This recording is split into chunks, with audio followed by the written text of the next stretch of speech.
Picture this. You're in a dimly lit room, the walls adorned with cryptic symbols and mysterious artifacts. The air is thick with anticipation, and the only sounds are the soft murmurs of your teammates and the persistent ticking of a large digital clock on the wall, counting down from 60 minutes.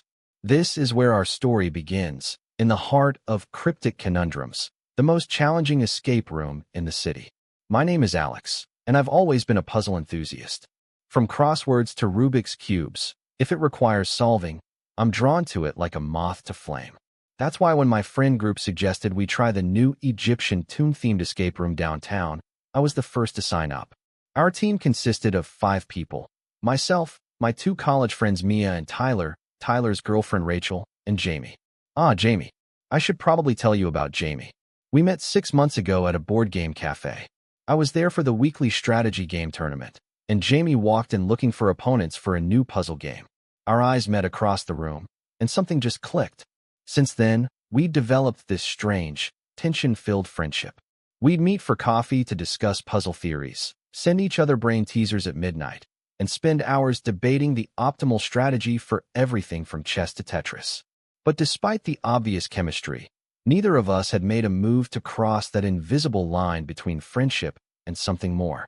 Tonight, though, something felt different.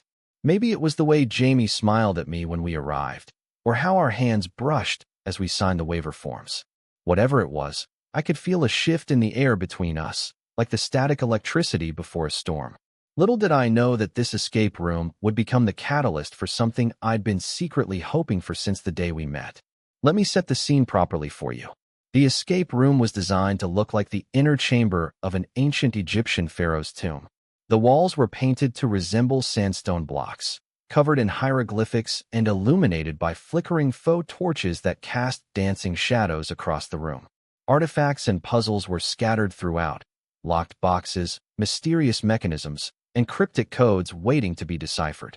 The game master, a theatrical guy named Devin, had briefed us on our mission.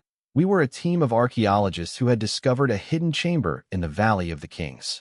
According to legend, it contained a priceless artifact, but the chamber was booby-trapped to collapse in exactly 1 hour. Our job was to solve the puzzles, find the artifact, and escape before time ran out. The stakes weren't life and death, obviously, but there was a real prize on the line. Cryptic Conundrums offered a special reward for teams who could beat their most difficult room, a free entry to their upcoming championship and a chance to win a substantial cash prize. Plus, there was the matter of bragging rights. According to Devin, only about 15% of teams successfully escaped this particular room within the time limit. The competitive side of me was determined to add our team to that elite list. As soon as the door closed behind us and the clock started ticking, we all sprang into action. Mia and Tyler gravitated toward a series of hieroglyphic puzzles on the far wall, while Rachel began examining a collection of canopic jars arranged on a central table. Jamie and I found ourselves drawn to an intricate lock mechanism attached to a small sarcophagus in the corner. And that's when I first noticed how differently we worked together compared to the others. There's something intimate about solving puzzles with someone. You get to see how their mind works, how they approach problems, how they react to frustration and success. With Jamie, it was like we shared a brain. I would start a thought, and Jamie would finish it. Jamie would notice a pattern, and I'd immediately understand its significance without a word being exchanged. We moved around each other effortlessly, passing tools and clues back and forth, our bodies in a kind of dance as we worked. Try looking at it from this angle, Jamie suggested, gently turning my hand that was holding an ancient-looking key. The warmth of Jamie's fingers lingered on my skin, sending a small shiver up my arm. See how the symbols align when you hold it this way? I nodded, suddenly aware of how close we were standing. Good catch. I think this goes to that lock over there. As we worked, I couldn't help but steal glances at Jamie. The way those blue eyes narrowed in concentration, the slight furrow of the brow when confronted with a particularly challenging cipher, the triumphant smile when a puzzle piece clicked into place. There was something undeniably attractive about watching someone in their element, especially when that element aligned so perfectly with your own. The first 30 minutes flew by in a flurry of activity. Our team was making good progress, having solved about half of the puzzles. The room was designed so that each solved puzzle yielded a clue or tool needed for another challenge, creating a complex web of interconnected problems. It was during this time that I noticed how naturally Jamie and I had taken on leadership roles within the group. Guys, I think these symbols correspond to the constellations on that star map, Jamie called out, pointing to a chart we'd uncovered earlier. And that probably relates to the sequence we need to input into that astronomical device, I added, already moving toward the bronze mechanism in question.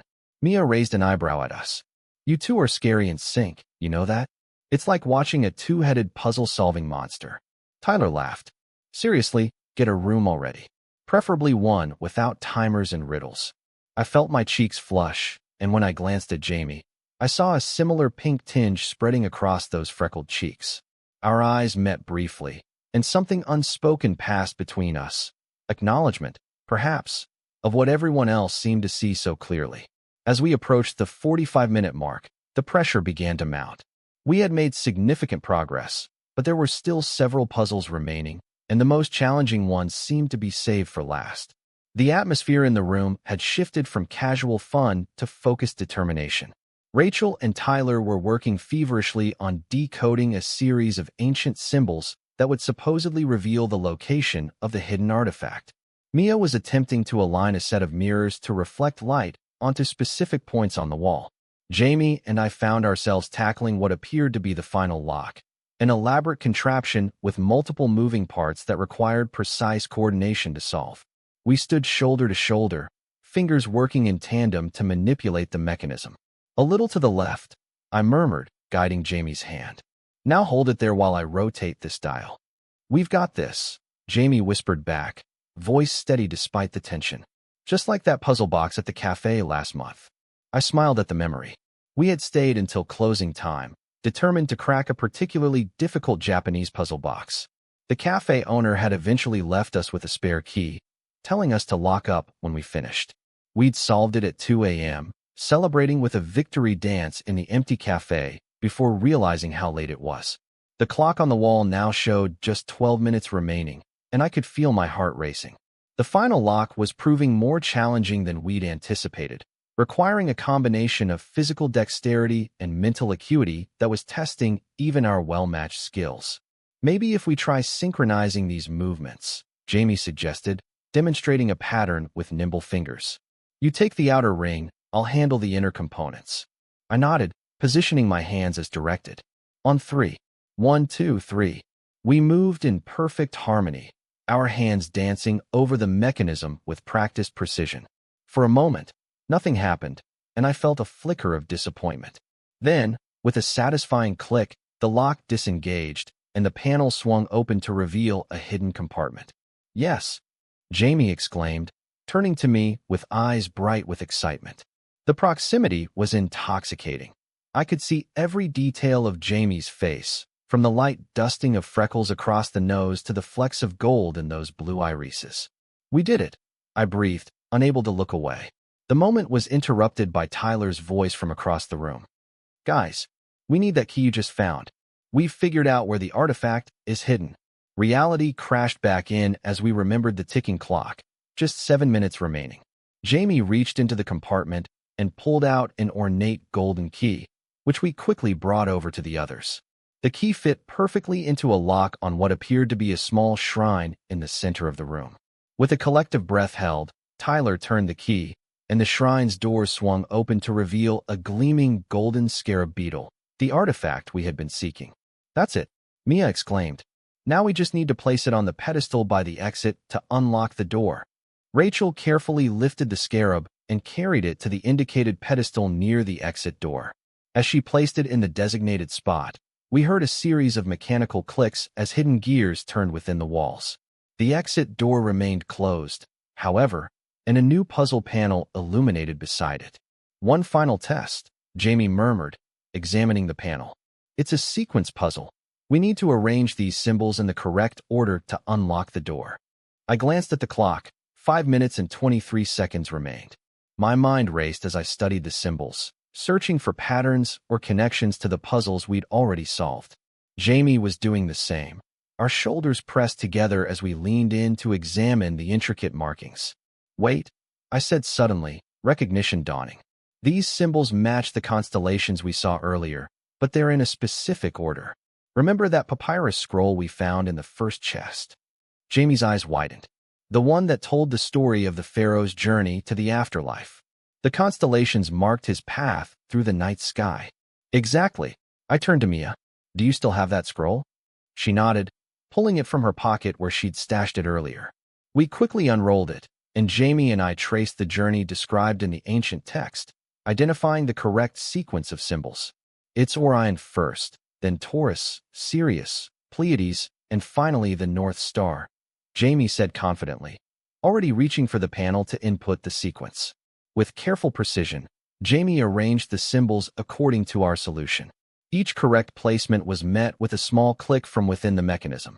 After positioning the final symbol, we all held our breath, waiting. For a moment, nothing happened. Then, with a loud thunk, the exit door unlocked, swinging open to reveal the game master standing outside with a stopwatch in hand. The digital clock on the wall showed 2 minutes and 17 seconds remaining. We did it, Tyler shouted, punching the air triumphantly. There was a moment of pure elation as we all realized we'd beaten the room with time to spare.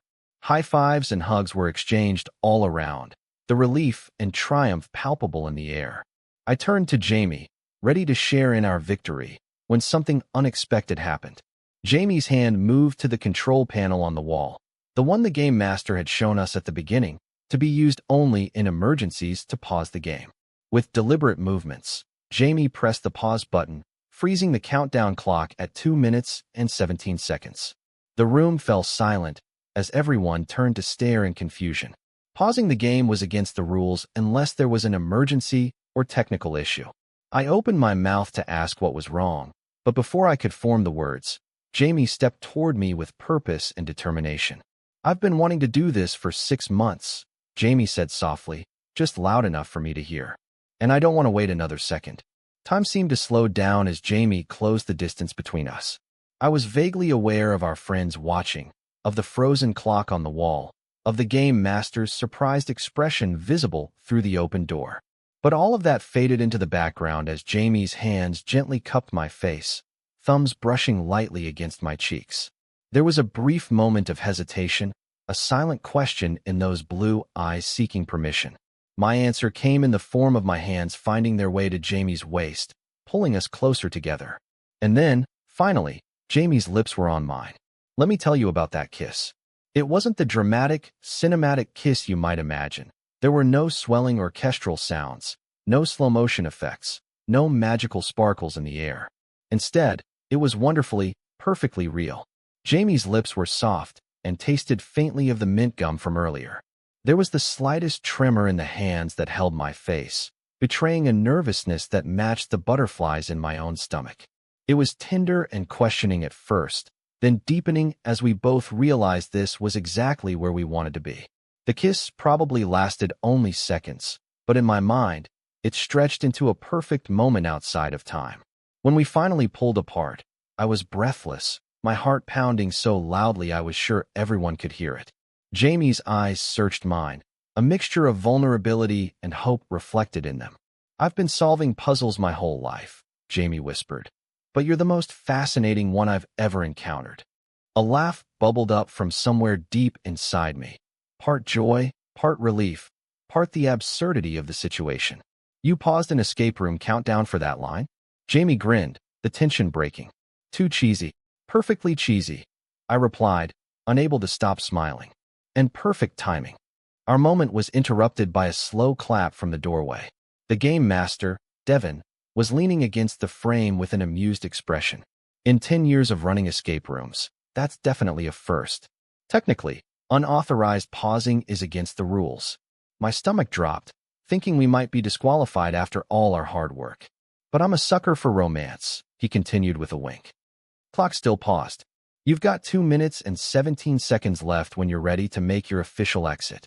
Our friends, who had been watching the scene unfold with varying expressions of surprise and delight, now burst into reactions. Finally, Mia exclaimed, throwing her hands up. I was about to lock you two in a room myself if something didn't happen soon. Tyler was grinning from ear to ear. Dude, that was smooth. Illegal, but smooth. Rachel just smiled knowingly. I called it the minute I saw you two working on that first puzzle together.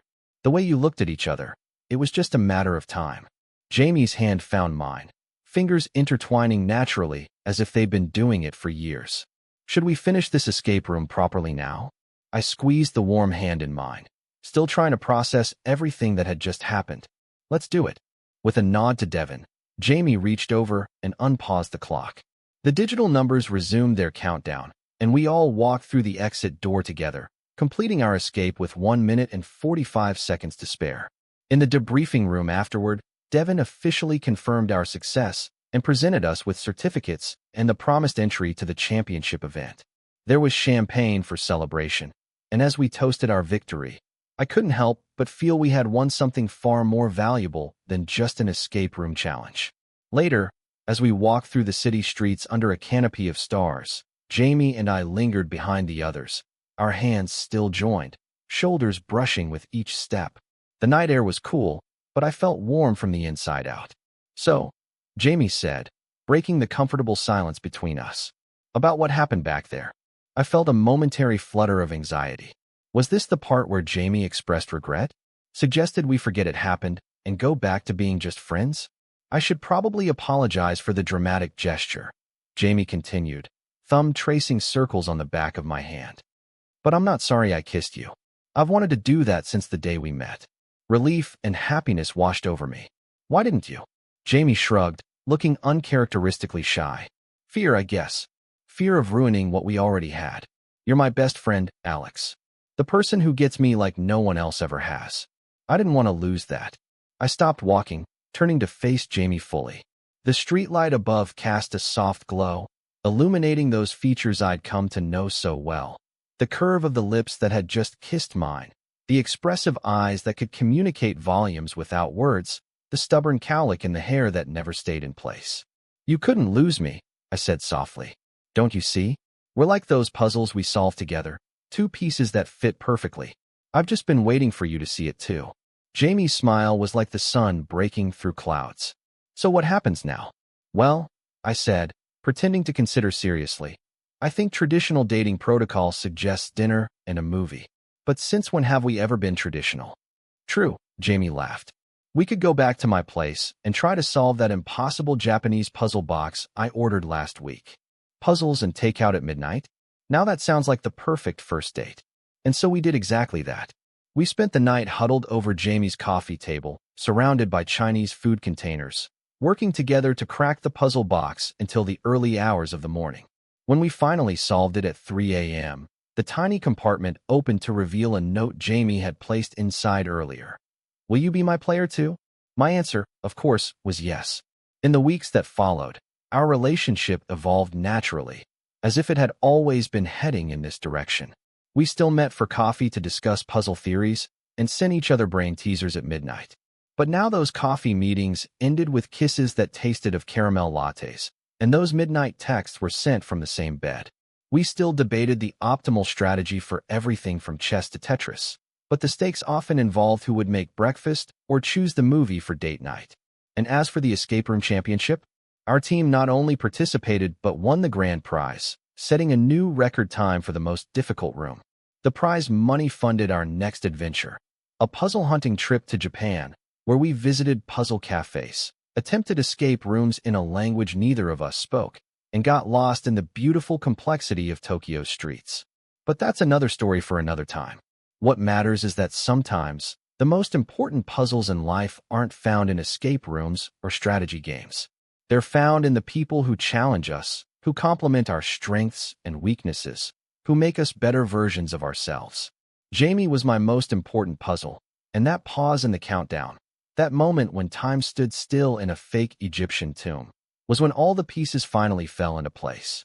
So if you ever find yourself in an escape room with someone who makes your heart race faster than the ticking clock on the wall, someone whose mind seems to work in perfect harmony with your own, someone whose smile makes you forget about the puzzles you're supposed to be solving, pay attention. That might just be the greatest puzzle of all, waiting for you to find the solution. And sometimes, the answer is as simple as pausing the clock and taking a chance on love.